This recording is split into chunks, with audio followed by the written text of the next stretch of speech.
Merhaba Kült TV'nin araştıran insanları. Yeni bir videoyla sizlerle birlikteyiz.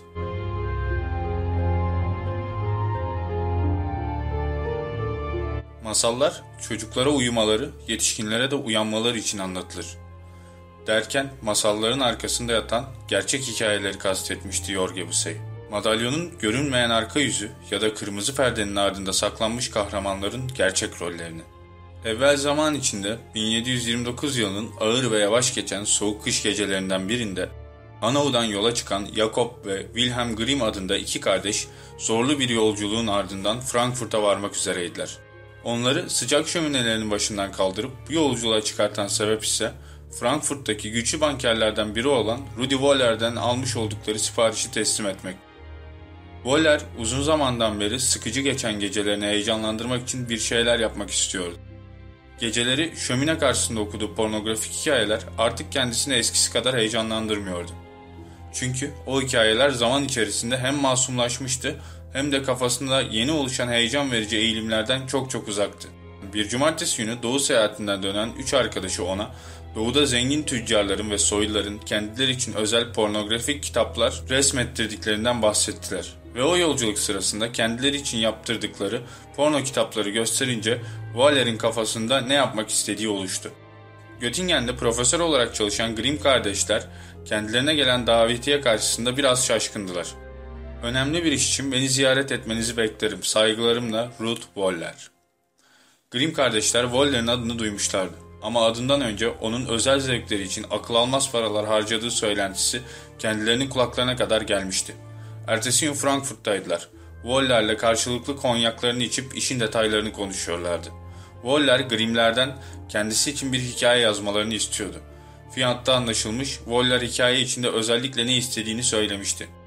Grimm kardeşler ceplerinde aldıkları avansın sıcaklığını taşıyarak sipariş aldıkları metni yazmak üzere Hanau'daki evlerine doğru yola çıktılar. Yol boyunca hararetle hikayenin temelini neye yaslayacaklarını tartıştılar. Hanau'ya vardıkları zaman Woller'in özellikle istediği cinsel sapkınlık temalarını içine koyabilecek omurga olarak Freja'nın cücelerle olan ilişkisini kullanmaya karar vermişlerdi. Freja, İskandinav mitolojisinde aşkın ve cinselliğin tanrıçasıydı. Söylediği açık saçık şarkıların çoğu sansürlenmişti. Mitolojideki hikayeye göre Alfric, Berling, Grer ve Dwalin isminde 4 cüce muhteşem bir gerdanlık yaparlar. Freja bu gerdanlığı alabilmek için cücelerle sıkı ve uzun süren bir pazarlığa girişir ve pazarlık sonucunda cücelerden gerdanlığı alabilmek için cücelerle bir gece geçirmeye karar verir.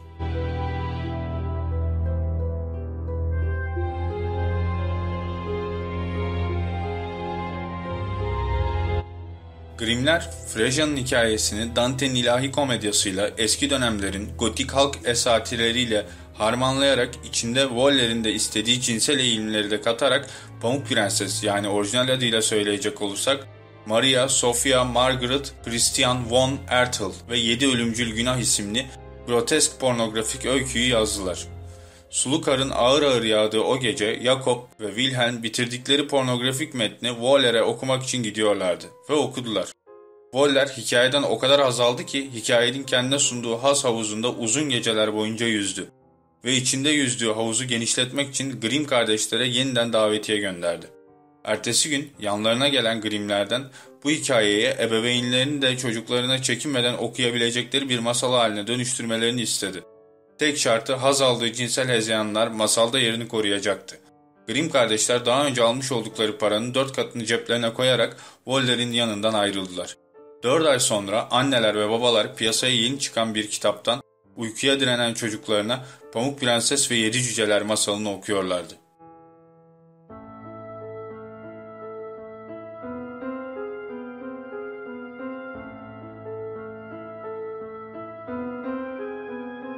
Öfke, açgözlülük, kıskançlık, oburluk, şehvet, gurur ve tembellik.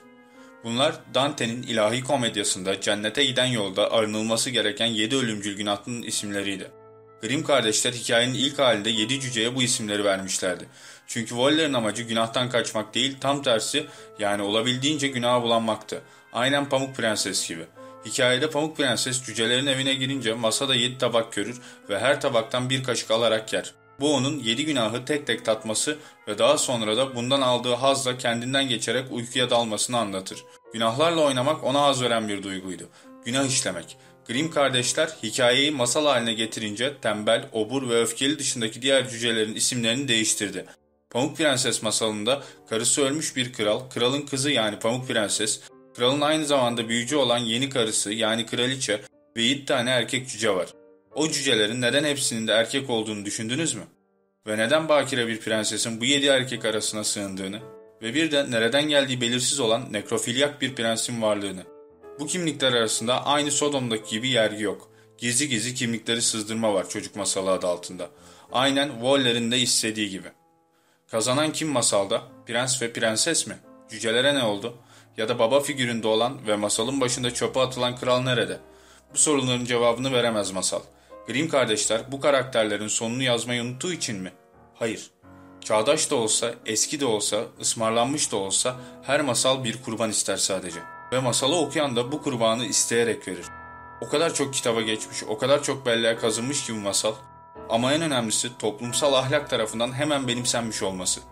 İşte bu en zor karşı konulur şey. Binlerce kez yinelenerek, masum suretler ardına gizlenerek ortaya konulan ne? Kazanmak. Ama ne yolla olursa olsun başarmak. Ebedi mutluluk olarak tanımlanan bu. Masallar kurban verme geleneğini devam ettiriyor sadece. Masal olsa bile, hayal olsa bile, kurgu olsa bile mutlaka bir kurban olması gerekliliğini sürekli insanlara hatırlatıyor.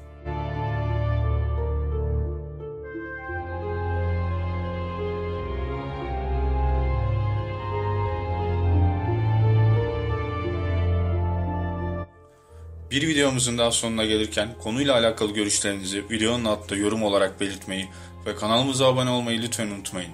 Yeni bir videoda daha görüşünceye dek hoşça kalın araştıran insanlar.